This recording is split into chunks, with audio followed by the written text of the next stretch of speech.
Bismillahirrahmanirrahim. Assalamualaikum warahmatullahi wabarakatuh.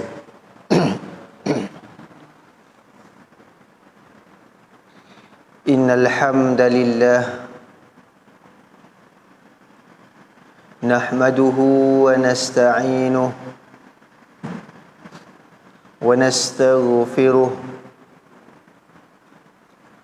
wa na'udzu billahi min shururi anfusina wa min sayyiati a'malina. Man yahdihillahu fala mudilla lahu wa man yudlil fala hadiya lahu. أشهد أن لا إله إلا الله وحده لا شريك له وأشهد أن سيدنا محمدا عبده ورسوله. اللهم صل على سيدنا محمد وعلى آل سيدنا ومولانا محمد. أما بعد فيا عباد الله اتقوا الله اتقوا الله اتقوا الله أوصيكم وإياي بتقوى الله فقد فاز المتقون. قال الله تعالى في كتابه العزيز: إنما يعمر مساجد الله من آمن بالله واليوم الآخر وأقام الصلاة وآتى الزكاة ولم يخش إلا الله فعسى أولئك أن يكونوا من المهتدين. وقال رسول الله صلى الله عليه وعلى آله وصحبه وبارك وسلم: من صلى 40 يوما في جماعة يدرك التكبيرة الأولى كتب له براءتان: براءة من النار وبراءة من النفاق، أو كما قال رسول الله صلى الله عليه وعلى آله وصحبه وبارك وسلم. Alhamdulillah, tuan-tuan dan puan-puan yang dirahmati Allah sekalian, puji dan syukur kita panjatkan ke hadrat Allah Subhanahu wa taala. Kerana alhamdulillah, pada malam yang mulia ini Allah Subhanahu wa taala telah memberikan kita sekali lagi peluang dan ruang untuk sama-sama kita meneruskan kembali pengajian kitab kita pada malam ini, iaitu kitab Salat Berjamaah serta Panduan Imam dan Makmum. Maka insya-Allah, tuan-tuan dan puan-puan yang dirahmati Allah sekalian, alhamdulillah, pada pertemuan kita yang lepas kita sama-sama telah pun menyelesaikan tajuk sekiranya kita mufaraqah dalam salat berjamaah dengan bersebab atas sebab-sebab yang munasabah menurut syarak, maka ianya tidak meluputkan fadilat salat berjamaah kita. Itu yang lepas. Apa dia saya sebut? Mufaraqah ini kalau dilakukan, maknanya kita dengan imam, contoh dah ikut imam, awal ikut imam, tapi tiba-tiba awal ataupun pertengahan salat ataupun sudah kepada akhir salat kita keluar daripada imam, maknanya niat berpisah daripada imam. Maka kita sebut kalau sekiranya bersebab dengan sebab yang munasabah, kata para ulama, dia tidak meluputkan fadilat jamaah, tak luput, dapat fadilat jamaah. Tetapi kalau dia mufaraqah ataupun berpisah daripada imam dengan tanpa sebab, kalau ditanya kenapa, dia kata saja je suka-suka, maka ini kata para ulama yang ini meluputkan fadilat jamaah. Dan kita juga bincang pada pertemuan lepas, ada kalanya mufaraqah yang ini berpisah daripada imam itu jatuh kepada wajib. Maknanya kata tak dapat tidak, kita wajib mufaraqah. Kita kena keluar niat berpisah daripada imam. Apa dia contohnya? Tatkala kita jamaah yang perasan pada pakaian imam itu ada najis, contoh yang tidak dimaafkan. Pada pakaian imam ada najis yang tidak dimaafkan, kan, itu contoh. Maka kita dah tegur imam, imam tetap berdiri teguh pada tempatnya, maka kata para ulama wajib kita niat mufaraqah pada ketika itu. Hanya kita sahaja yang wajib niat mufaraqah dan teruskan salat kita secara sendirian. Jamaah yang tidak perasan boleh teruskan salat mereka dengan mengikut imam, dan kata para ulama salat mereka ini sama sekali tidak batal.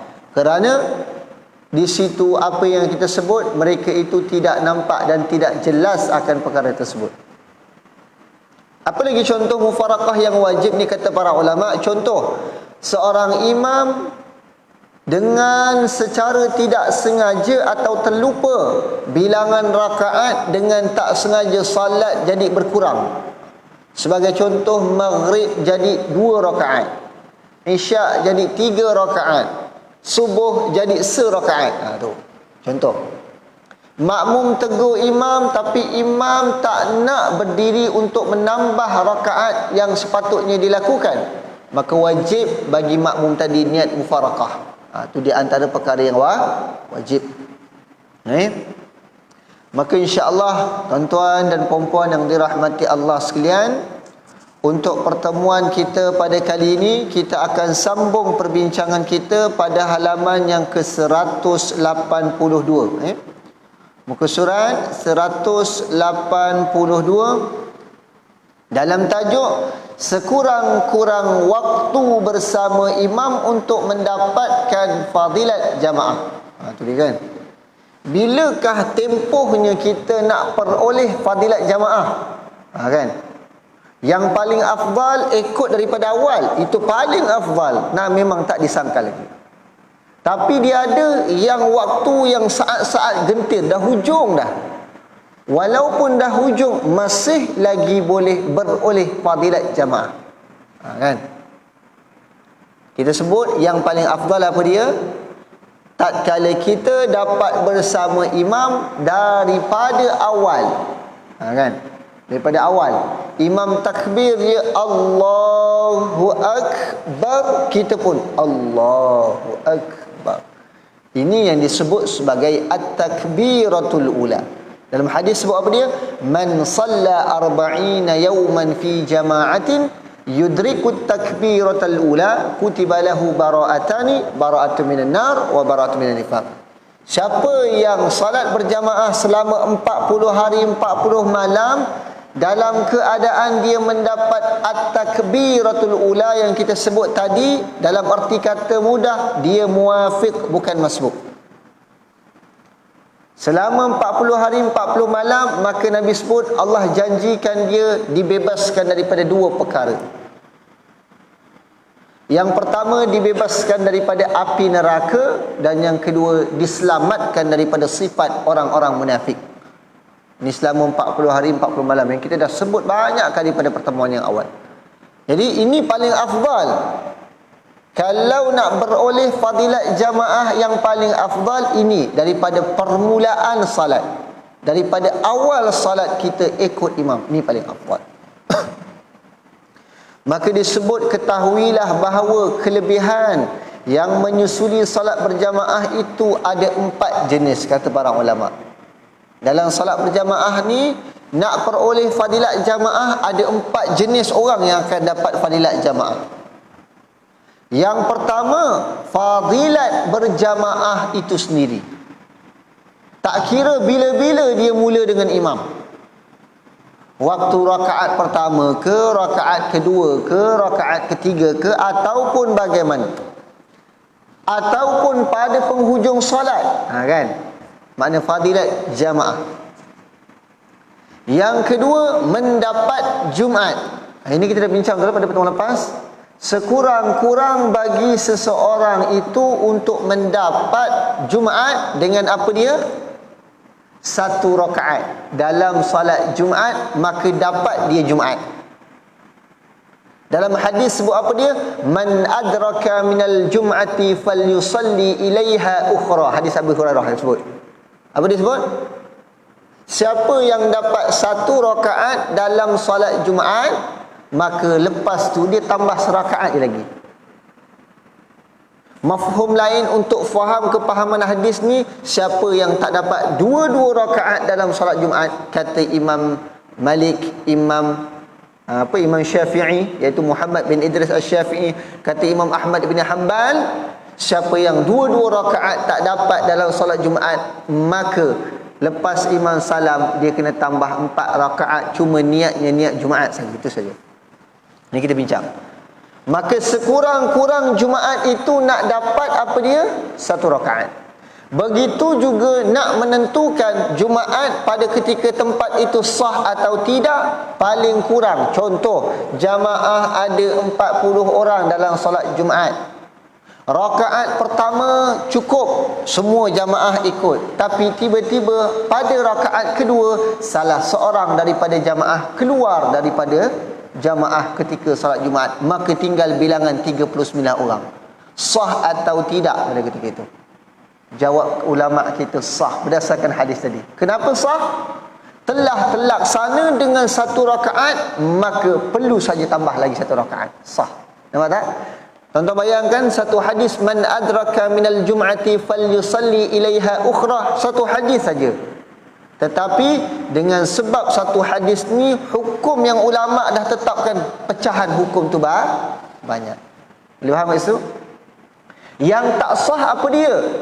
Ada bilangan jamaah 40 orang dalam salat Jumaat, tiba-tiba dalam rakaat pertama, belum sempurna rakaat pertama, salah seorang daripada jamaah keluar daripada jamaah. Yang ni kata para ulama, semua batal Jumaat ni, sebab tak terlaksana walaupun 1 rakaat dengan syarat yang tertentu. Sebab tu kata para ulama, kalaulah ada daripada kalangan jamaah yang berhajat untuk niat mufarakah, bila dia dalam solat Jumaat dia nak niat mufarakah, dia dibenarkan niat mufarakah pada rakaat kedua. Kalaulah sekiranya jamaah yang hadir dalam solat Jumaat itu cukup-cukup 40 orang. Ini kita sebut pada pertemuan yang sebelum ni. Kalau jamaah dalam solat Jumaat tu cukup-cukupnya 40 orang, tuan-tuan, dia berhajat nak mufarakah pada rakaat pertama, kata para ulama haram hukumnya bagi pada ketika itu. Mana kata haram mufarakah, tak boleh mufarakah, tak boleh dia keluar daripada jamaah. Boleh faham? Bila dia boleh niat mufarakah pada ketika itu, kata para ulama, maka kata para ulama dia boleh mufarakah pada rakaat kedua. Boleh. Rakaat pertama boleh? Tak boleh.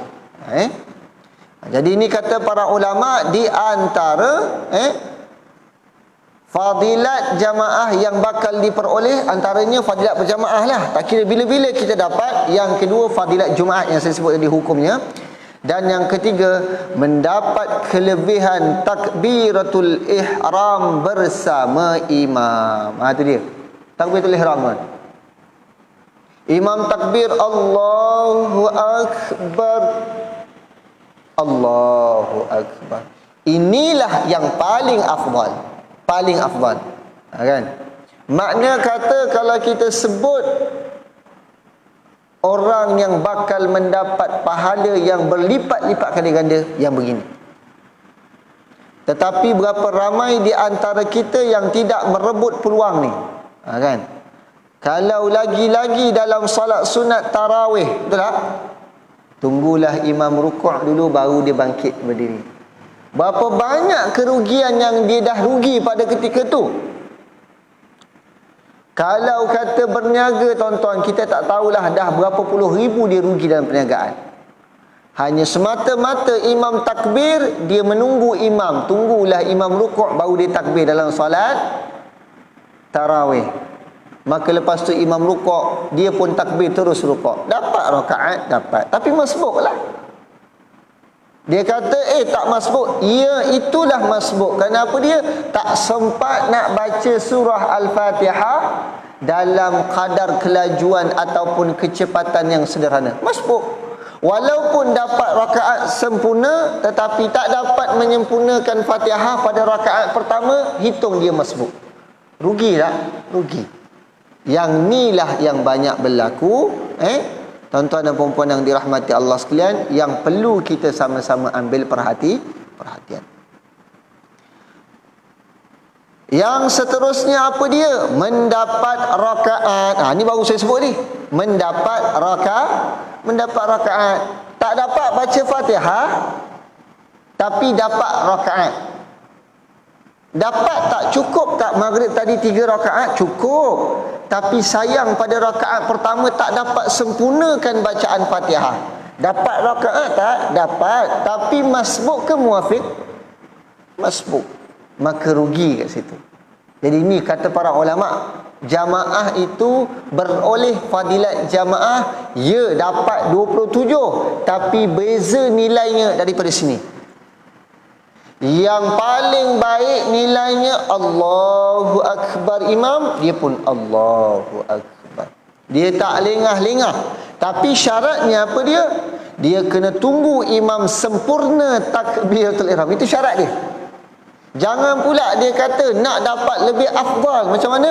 Imam baru Allah, dia pun dah angkat tangan pada takbiratul ihram. Kita dah sebut, termasuk daripada syarat sah salat berjamaah itu adalah makmum mesti memulakan takbiratul ihram setelah makmum benar-benar yakin dan pasti imam dah sempurna sebut Allahu Akbar, baru dia boleh mula takbiratul ihram. Sebab ada orang dia kalut, tuan-tuan, dia kata nak dapat yang lebih afdal. Kan ni sebab tidak ada ilmu, maka dia tak sedar salatnya secara tak sengaja telah pun terbatal dengan tanpa dia sedar, disebabkan dia takbiratul ihram sebelum imam sempurna sebut huruf Allahu Akbar tadi. Itu nak kena hati-hati. Jadi bagaimana? Allahu Akbar, baru dia Allahu Akbar. Bukan imam Allahu Ak, dia pun Allah. Perkataan ak baru imam sebut, belum bar lagi dia dah angkat tangan. Yang ni kata para ulama, salat dia tidak sah, wajib diulang kembali takbiratul ihram kalau dia nak peroleh fadilat jamaah. Jelas? Baik. Yang tu kita sebut. Dia ibarat bagaimana, tuan-tuan, sama-sama dapat fadilat jamaah, sama-sama dapat. Bagi makmum nak beroleh fadilat jamaah, dia mesti niat makmuman ketika dia takbir. Faham tak? Saya ulang balik. Seorang makmum hendak peroleh fadilat jamaah, dia kena niat makmuman ketika takbir. Dan termasuk syarat sah salat berjamaah itu, bagi makmum wajib niat makmuman. Ini disebut dalam kitab Sabil Al-Muhtadin oleh Syekh Muhammad Arsyad Al-Banjari secara jelas. Apa dia? Makmum wajib niat makmuman. Kalau dia tidak niat makmuman dalam salat berjamaah, automatik salat dia batal. Kalau dia ikut imam. Kalau dia tak ikut imam, tak batal lah. Kan? Tapi kalau dia memang berhajat untuk ikut imam, dengan tanpa niat makmuman, salat dia batal. Ada juga makmum yang dia dah solat. Ni pernah sebut kita, sebab kita pernah perbincangkan masalah ni kan. Dia dah solat dulu dah, Allahu Akbar. Solat seorang diri, Allahu Akbar. tiba-tiba didapatinya ada satu jamaah yang baru masuk ke dalam masjid, mulakan salat berjamaah. Maka dia berhajat untuk ikut jamaah tadi. Bila dia berhajat, maka wajib dia niat makmum ketika tersebut. Maknanya apa dia? Lintasan. Dia niat ikut imam tu. Dia berhajat nak ikut imam tadi. Kata para ulama, salat dia sah. Walaupun dia dah salat, ada jamaah yang baru salat, dia niat nak ikut jamaah tadi. Sah salat dia dan ikutan dia sah sebab dia niat makmuman. Tapi kata para ulama, dalam masalah ni dia tak dapat fadilat jamaah. Itu saja. Kerana untuk memperoleh fadilat jamaah, dia kena niat makmuman ketika takbir. Jelas tak kat sini? Boleh tak niat makmuman selepas takbir? Boleh. Contohnya tadilah. Yang tak boleh apa dia? Allahu Akbar. Dia dah solat dah, seorang di, kan? Tengok, alamak, lupa niat jadi makmum pula, kan?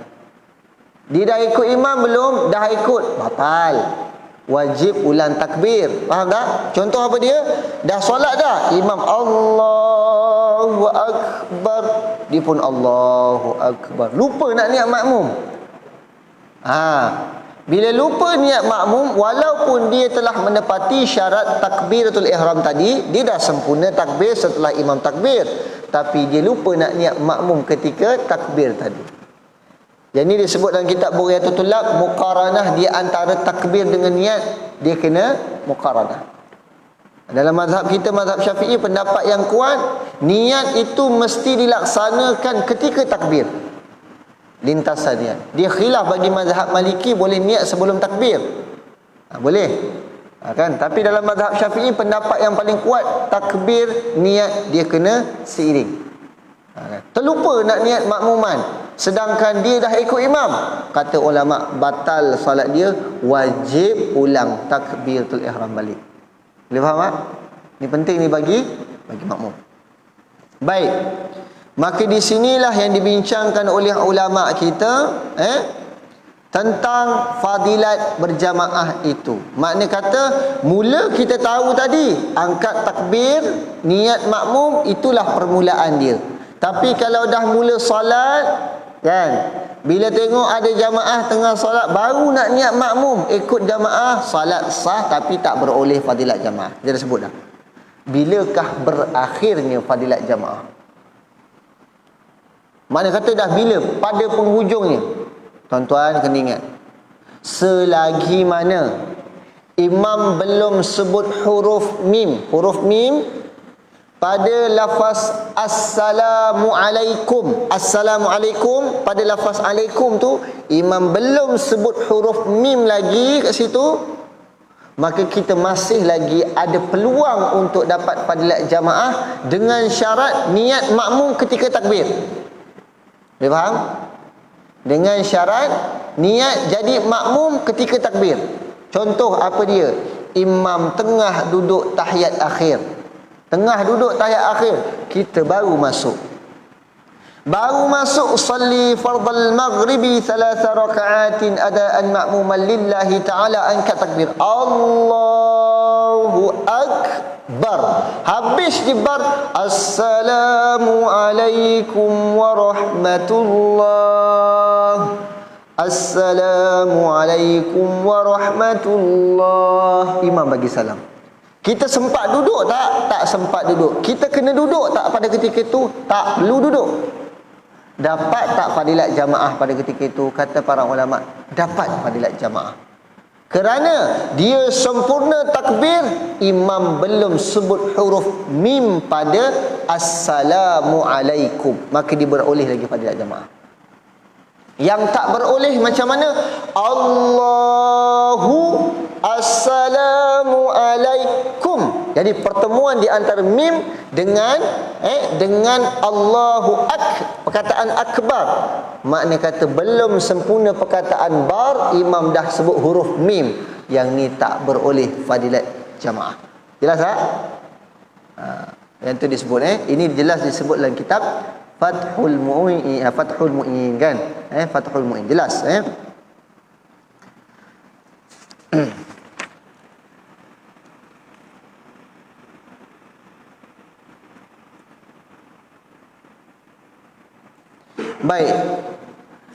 Yang digambarkan lagi masalah apa dia? Makmum takbir. Imam tengah tahiyat akhir ni. Imam sedang duduk tahiyat akhir. Apabila imam sedang duduk tahiyat akhir, maka makmum sampai Allahu Akbar. Dah niat makmum dah kat situ. Maka didapati imam masih lagi duduk dan belum bagi salam, wajib dia duduk. Ini kata para ulama. Pada ketika itu makmum tadi wajib duduk tahiyat akhir. Jangan dia tunggu imam ketika berdiri, batal solatnya. Sebab kita pernah bincang masalah ni, makmum wajib ikut imam. Kalau dia dah niat makmuman, dia wajib ikut imam pada segala perbuatan imam yang imam lakukan, iaitu perbuatan yang betul, dan wajib mengikut imam pada aqwalul mahsubah, iaitu rukun bacaan yang dikira. Contoh, bacaan Fatihah wajib dia baca, tapi lepas imam baca Fatihah. Tahiyat akhir wajib dia baca. Kalau memang dia sudah sampai kepada tahiyat akhir, wajib dia baca. Yang tak wajib hanya sunat dia baca bila dia ada baki rakaat nak ditambah.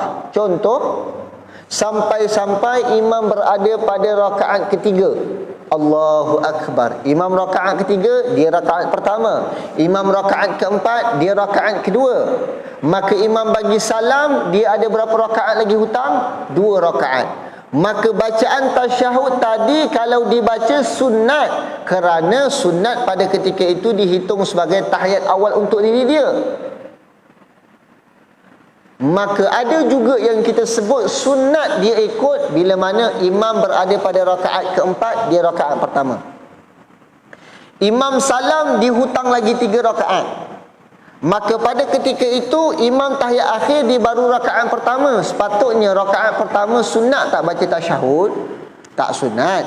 Tetapi disebabkan dia mengikut imam, kata para ulama, dia sunat ikut imam baca tahiyat, tapi wajib duduk sama-sama imam. Maknanya wajib pada rukun perbuatan, tapi hanya wajib pada aqwal mahsubah, ini rukun yang dikira bagi dia. Kalau rukun tak dikira bagi diri dia, tak perlu dia baca, hanya sunat dia baca. Kan Jadi contoh, Allahu Akbar, imam duduk tahiyat akhir lagi, dia pun duduk tahiyat akhir. Dia duduk sahaja tahiyat akhir, ada masa lagi dia pun baca at-tahiyyatul mubarakatus salawatul. Ini hukumnya sunat. Kalau dia baca dapat pahala.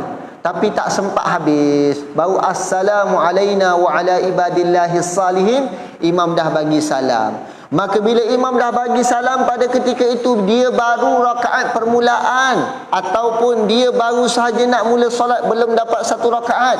Bila imam bagi salam, wajib dia berdiri segera. Jangan tunggu-tunggu. Jangan tunggu-tunggu. Yang tak dibenarkan tunggu apa dia? Imam rakaat terakhir, kita baru rakaat ganjil. Tuan-tuan kena ingat, wajib kita kena bangun cepat-cepat bila dia? Bila imam rakaat terakhir, kita baru rakaat ganjil. Seperti rakaat pertama atau rakaat ketiga. Dan selepas imam salam, kita ada hutang lagi yang perlu kita selesaikan. Boleh faham? Kenapa kita wajib segera bangkit? Kerana pada ketika itu belum sampai masa atau tempat kita untuk kita baca tahiyat. Sebab tu lepas imam salam, wajib kita kena bangkit cepat. Dia berbeza dengan orang yang salat dengan imam, ketika imam bagi salam, dia berada pada rakaat kedua. Maknanya yang ni dibenarkan duduk, tak apa. Hatta dia nak habiskan tahiyat tadi, iaitu sampai kepada Allahumma salli ala sayyidina Muhammad. Kan tahiyat awal kan, imam dah bagi salam, dia nak sampai kepada Allahumma salli ala sayyidina Muhammad. Jangka masanya masih ada lagi lama kan, dia boleh. Sebab memang pada ketika itu waktu dia duduk. Faham tak? Waktu dia duduk, dia tahiyat awal, imam tahiyat akhir. Yang ni boleh. Lepas imam bagi salam, dia nak habiskan tahiyat yang Bacaan tahiyat awal tadi itu boleh.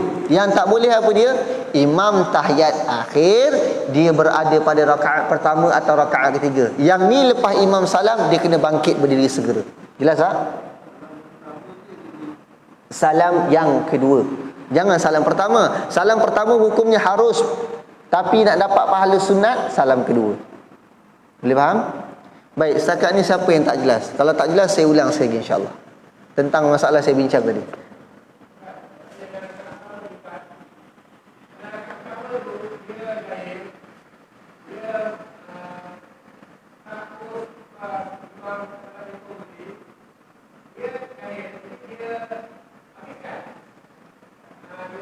Tahiyat.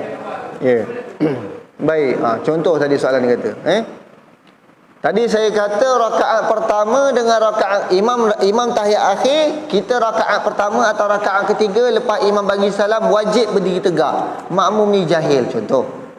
Dia tak tahu hukum. Dia pun pakat habiskan juga bacaan tahiyat tadi kan. Kan? Dia habiskan juga bacaan tahiyat, lepas tu baru dia bangkit berdiri. Sedangkan imam lepas bagi salam kedua, tempoh masa tu dah lama tuan-tuan nak menunggu habisnya bacaan tahiyat ni. Maka kata para ulama, bagi yang jahil dimaafkan syarak. Tetapi setelah dia dapat pengetahuan, maka wajib dia beramal. Dan kalau dia tidak beramal, hukumnya berdosa dan solat dia boleh batal. Ni kena faham betul-betul. Solat boleh batal kalau duduk lama. Contoh, rakaat pertama ni sunat duduk tahiyat ke sunat duduk istirahat? Rakaat pertama. Kita rakaat pertama ataupun kita rakaat ketiga nak menuju kepada rakaat kedua atau nak menuju kepada rakaat keempat, sunatnya duduk istirahat ke duduk tahiyat? Duduk istirahat. Duduk istirahat ni mana apa dia? Duduk sebentar sebelum bangkit berdiri tegak. Kalau duduk tahiyat ni memang nak baca tahiyat. Jadi kalau kita berada pada rakaat pertama ataupun rakaat ketiga baru nak menuju kepada rakaat yang genap, kita sunat duduk istirahat. Saya tanya, sifat duduk istirahat tu lama ke sekejap? Sekejap. Apabila sekejap, maka dalam masalah imam bagi salam tadi, sepatutnya sunat kita duduk istirahat saja. Kalau imam dah bagi salam, kita masih memilih untuk duduk lama dengan baca tahiyat, sebab tu kata para ulama solat kita batal. Kerana hak yang ada pada kita ketika itu hanya duduk istirahat saja, bukan duduk tahiyat. Sebab tu kata para ulama batal. Jelas tak kat sini? Jadi tolong ambil perhatian. Tuan-tuan dan puan-puan yang hadir pada malam ni semua dah tahu, dah ambil manfaat. Maka tolong sampaikan manfaat ni kepada sahabat yang lain. Jangan pula anak kita buat perkara yang begini. Kerana ini hukum hakam solat berjamaah yang tak ramai ambil perhatian. Hari-hari saya sebut solat jamaah, tapi tak tahu hukum. Bila kita ajak bermuzakarah tentang hukum hakam solat jamaah, dia malu untuk hadir tuan-tuan, sebab dia takut hukum ni kena pada dia. Apabila seorang itu digelar sebagai talabal ilmi, sebagai penuntut ilmu, kita semua ni talabal ilmi tuan-tuan, penuntut ilmu, maka bila kita salah dan ditegur, beza tuan-tuan. Seorang ulama bila ditegur akan kesilapan dan kekhilafan dia terima sebab dia tahu dia salah. Tapi bukan daripada kalangan alim ulama, kalau ditegur dia tak terima. Itu dia. Tuan-tuan kena tahu sifat ni. Ulama kita kalau ditegur, diterima dan diambil. Contoh, dia tersilap atau dia terlupa pada hukum, dia kata saya minta maaf. Kan? Tapi kalaulah dia bukan daripada kalangan alim ulama, dia kata dialah yang paling betul. Ini yang kita takut khawatir berlaku. Kita tahu dalam masalah hukum hakam solat berjamaah ni pasti ada khilaf dalam masalah tersebut. Ya, pasti ada khilaf. Tetapi dalam kita nak meraihkan khilaf tersebut tuan-tuan, kena tengok keadaan yang kuat ataupun masalah yang kita sebut sebagai pendapat yang kuat dalam mazhab kita. Kita pegang. Boleh Pak esok Jadi saya dah sebut tadi masalah duduk. Kalau kita duduk dengan imam pada tahiyat akhir imam, tengok keadaan kita rakaat ke berapa. Kalau kita imam tahiyat akhir, kita rakaat kedua, tak kisahlah. Nak baca tahiyat sampai habis, boleh, tak ada masalah. Kan Baik. Wallahu ta'ala a'lam bisawab. Selesai dah tajuk kita pada hari ni. Sila.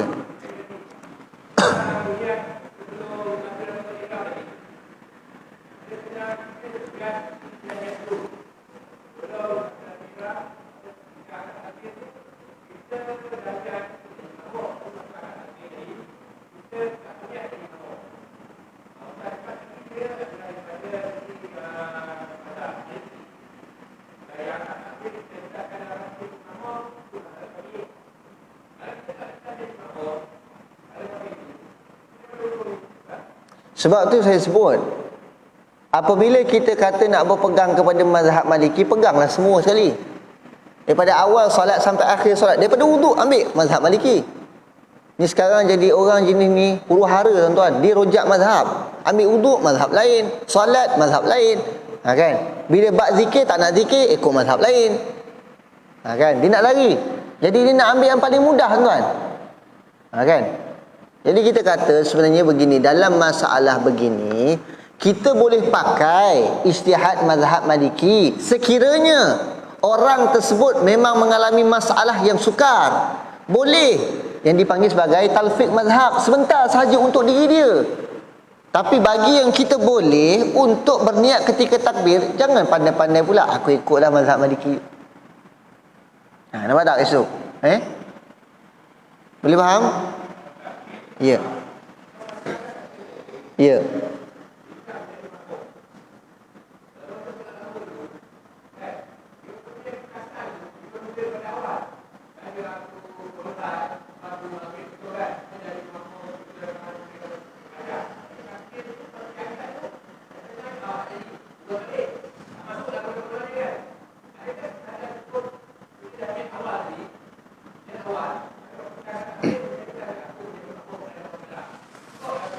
Baik, ni bagus soalan ni. Dulu belajar sekolah agama ustaz, dia ajar sahaja aku solat fardu maghrib 3 rakaat makmumkan Allah Ta'ala, betul? Panjang. Macam mana kita nak masuk niat pada dia? Sedangkan makna niat itu lintasan daripada hati. Tuan-tuan, itu pengajaran peringkat awal untuk anak-anak yang baru kita nak latih mereka untuk solat.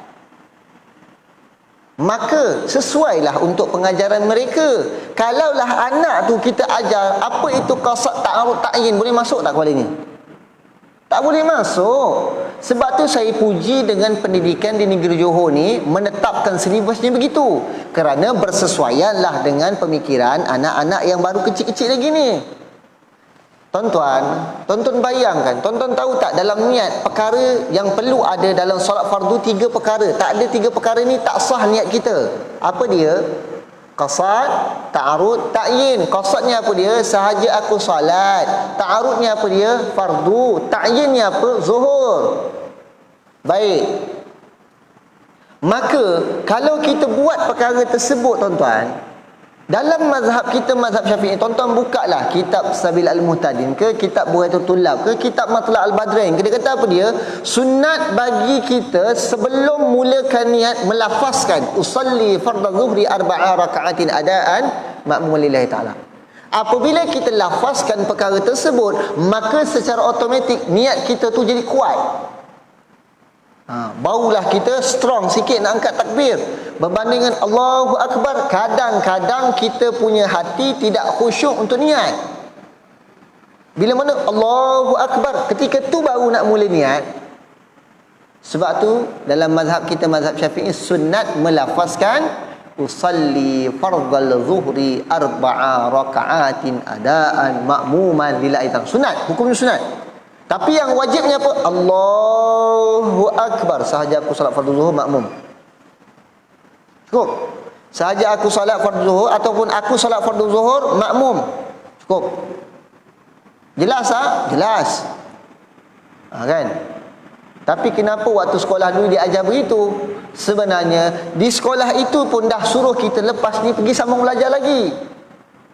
Bukan sekadar darjah khas. Oh, aku dah cukup hebat dah darjah khas, tak nak ngaji kitab lagi dah. Kamu boleh faham kat situ maknanya kita masih lagi perlu terus belajar dan terus belajar. Jadi di sekolah tu sistem tak pernah salah tuan-tuan. Yang salahnya kita yang salah tafsir kepada sistem. Sistem dah betul. Sebab sesuai lah untuk anak-anak kita. Betul. Umur 7 tahun, 8 tahun sampailah 12 tahun. Betul. Kan? Tapi dah umur kita dah capai kepada berapa? 20 tahun, 30 tahun, 40 tahun. Takkanlah nak pakai benda sama juga. Betul. Kita kena upgrade sikit kita punya diri. Takkanlah kita nak solat, cukuplah. Lepas fardu, cukuplah. Patutnya sekarang kita dah mempelajari salat dalam pandangan tasawuf pula. Dah tambah lagi upgrade. Cara bagaimana nak khusyuk. Tasawuf ni bukan kitab tuan-tuan. Tuan-tuan mengaji tu itu belum sampai pada peringkat tasawuf. Tasawuf ni apa dia? Bila tuan-tuan kata khusyuk, tuan-tuan dah dapat khusyuk. Itu tasawuf. Tasawuf ni apa dia? Bila tuan-tuan marah, tuan-tuan dah tak marah. Orang buat tuan-tuan marah, tuan-tuan tak marah. Itu tasawuf. Yang tuan-tuan belajar kitab tu, itu hanya teori sahaja, belum masuk tasawuf yang sebenar.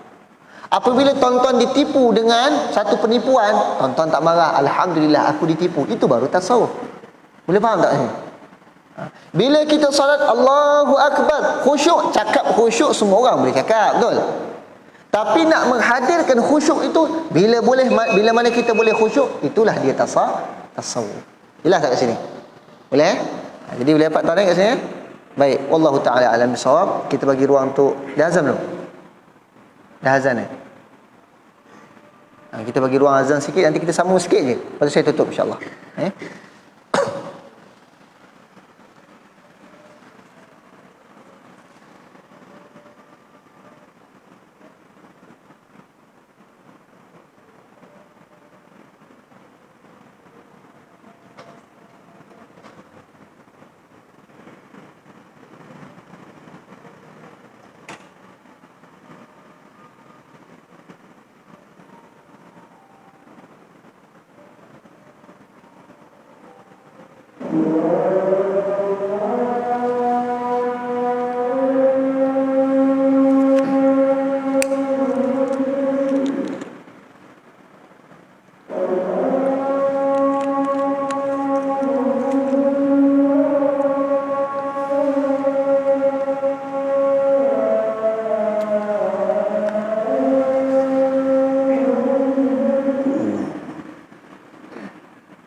Baik, kita sambung sikit ni.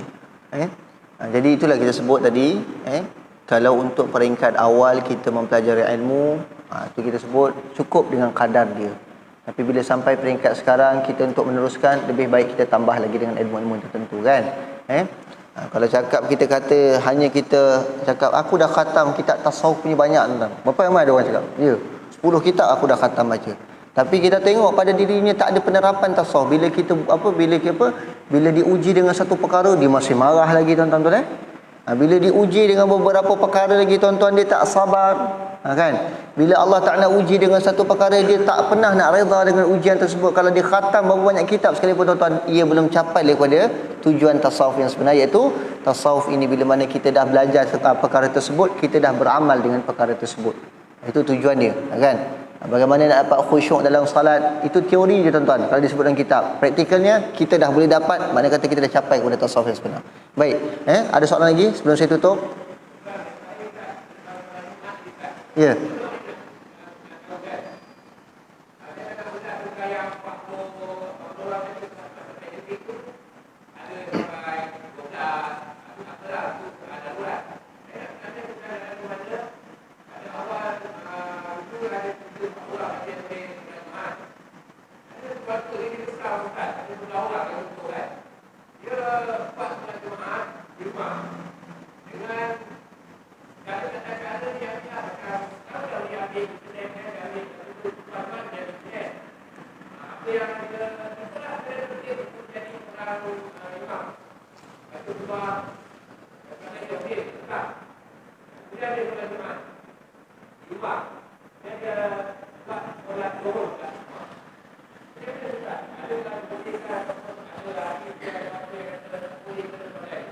Sebenarnya tak perlu kepada Jumaat lagi dah. Apabila tak berlaku pada keadaan, saya tanya tempat tu ada taklif tak? Dah dapat keizinan pemerintah tak untuk buat Jumaat? Di rumah tu. Tak boleh dah.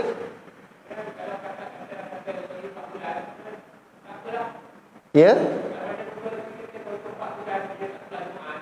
Tak mengapa. Ini disebut oleh para ulama kita, kan? Secara jelas. Kerana syarat solat Jumaat tu kepada lelaki. Kalau yang hadir 40 orang termasuk perempuan, lepas tak? Tak lepas. Dia mesti lelaki. Lelaki yang baligh, yang merdeka, yang bermastautin di situ. Kan? 40 orang tu. Kan? Dia kata 40 orang. Tiba-tiba yang 40 orang tu ada anak daripada KL tak? 40 orang ada anak daripada KL, lepas tak? Tak lepas juga syarat. Jadi mempelajari kepada 40 orang tu kena faham. Pemerintah pula tak izinkan kat situ boleh buat solat Jumaat. Tak boleh juga. Maka pada kita tak dibenarkan. Sebab tu kita sebut tak boleh. Walaupun ada khilaf sebagian ulama sebut boleh, tapi saya kata tak boleh. Itu saja. Wallahu ta'ala. Baik. Ya.